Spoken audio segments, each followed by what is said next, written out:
gini ya, kalau menurut tanggapan gue sih terlalu cepat ya memberikan statement untuk penggalangan dana. Walaupun untuk penggalangan dana mungkin diem ya, tidak perlu diumbar, hanya untuk di sekitarnya saja. Halo Sobat Fakta 5D, masih soal istri dari Indra Bekti yang menggalang sumbangan dan donasi yang ternyata tidak seperti diharapkan. Bukannya donasi yang didapat justru cacian dari netizen dan kecaman. Mengapa istri Indra Bekti ini masih 4 hari sudah meminta donasi? Yang netizen menganggap bahwa sudah bertahun-tahun Indra Bekti kerja menjadi artis, apakah tidak punya simpanan, apakah tidak punya BPJS.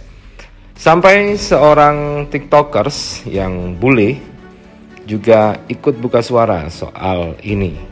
Menarik saran dari tiktokers ini, yaitu agar istri dari Indra Bekti ini harusnya diam-diam saja. Jangan diumbar ke publik kalau minta donasi. Namun mungkin, ya namanya kelepasan, mungkin panik atau bingung atau bagaimana ya. Tetapi di era media sosial ini memang ada dorongan dari alam bawah sadar untuk bermedsos. Apapun akan diceritakan di medsos. Tidak hanya kesenangan, tetapi kesusahan, bahkan curhat soal rumah tangga, itu akan diumbar di medsos dan di media. Karena zaman sekarang adalah zaman media. Secara tidak sadar, manusia akan langsung curhat di media. Karena media sudah menjadi sahabat dan teman sehari-hari. Mungkin itulah alasan dari Adelia, istri dari Indra Bekti, untuk mengumbar hari ini di media sosial yang justru jadi bumerang kepada dirinya. Nah, bagaimanakah bule ini mengomentari donasi dari istri Indra Bekti ini? Yuk kita simak di 5D kali ini. Jangan lupa like, subscribe, dan komennya karena selalu ada doa dalam setiap lintikan jarimu. Donasi untuk Indra Bekti. Baru beberapa hari Indra Bekti dirawat di rumah sakit. Istrinya langsung memberi pengumuman untuk penggalangan dana, bahwa dana yang sudah dikeluarkan ini sudah membengkak sehingga dia harus melakukan penggalangan dana ke media. Nah, namun sambutan dari netizen, dari para pemirsa ya, bukannya malah simpatik atau kasihan, tapi malah mendapat sambutan yang negatif, mendapat hujatan. Karena apa? Mereka beranggapan bahwa Bekti ini kaya, kerja puluhan tahun, rumahnya bagus, mobilnya bagus, dan tentu lebih dari satu. Masa nggak punya tabungan? Masa nggak punya asuransi? Masa nggak punya BPJS? Masa nggak mau dijual hartanya, asetnya? Mau ngemis-ngemis minta sama orang? Masa orang kaya ngemis? Banyak sekali, rata-rata yang berstatement adalah seperti itu. Kalau gini ya, kalau menurut tanggapan gue sih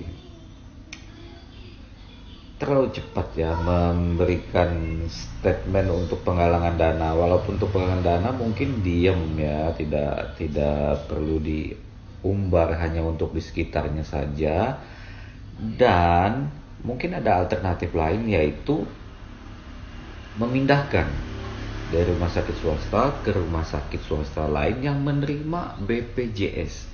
Nah, pertanyaannya, punya BPJS nggak? Kalaupun tidak mau BPJS, masih ada mobil yang bagus dijual. Mungkin biaya-biaya yang sudah ditelan atau yang akan terus berlanjut selama masih perawatan, yang memang akan memakan biaya yang lumayan ya, bisa sampai mungkin ratusan juta ya, bisa 100, 200, 300. Tapi pertanyaannya, emang nggak punya duit segitu ya?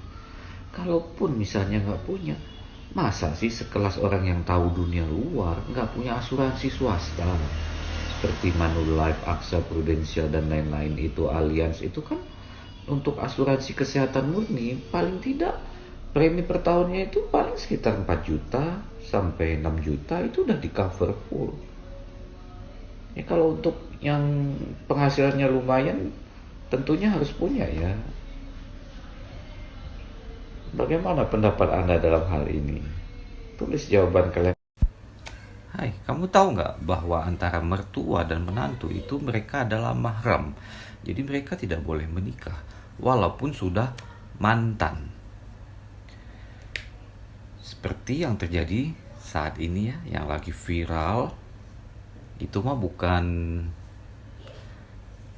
mantan lagi, tapi masih statusnya menantu dan mertua. Nah, udahlah dilarang, udahlah nggak boleh.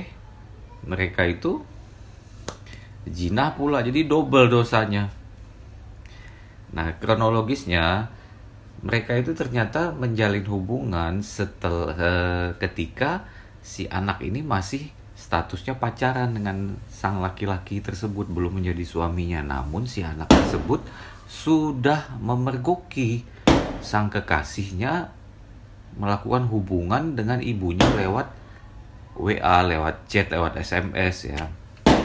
Tapi sang suami tersebut meminta maaf dan ibunya juga minta maaf dan berjanji untuk tidak mengulanginya lagi.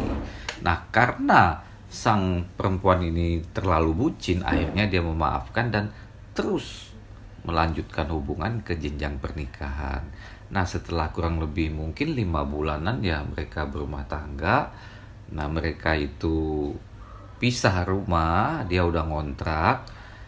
Ternyata hubungan terlarang tersebut berlanjut kembali, yang mana akhirnya digerebek oleh warga. Nah, akhirnya sang anak perempuan tersebut menggugat cerai suaminya. Walaupun suaminya udah minta maaf, dia nggak bisa terima lagi. Dan sang ibunya pun digugat cerai oleh bapaknya. Aduh, luar biasa ya. Nah, apa yang hikmah yang dapat kita petik dalam hal ini? Kalau menurut saya, diselidiki dulu, diperiksa dulu dalam memilih suami ya. Lihat bibit bebet bobotnya, apalagi ternyata musuh kita dari dalam rumah kita sendiri, yaitu ibu kandung sendiri. Nah, kalau sampai kita memilih pasangan mau menikah itu ya jangan terlalu bucin, harus realistis juga. Nah, kejadiannya kan seperti ini, sulit sekali. Jadi selain dia berhubungan dengan ibu kandungnya, sang suami juga ternyata sering memesan PSK lewat aplikasi online. Wow. Nah, walau bagaimanapun itu ibu kandung jadi bumerang kita sendiri ya. Sebaiknya jangan di blow up, karena nanti nggak bisa putus hubungan ibu dan anak. Ya nggak sih? Apa tanggapan kalian?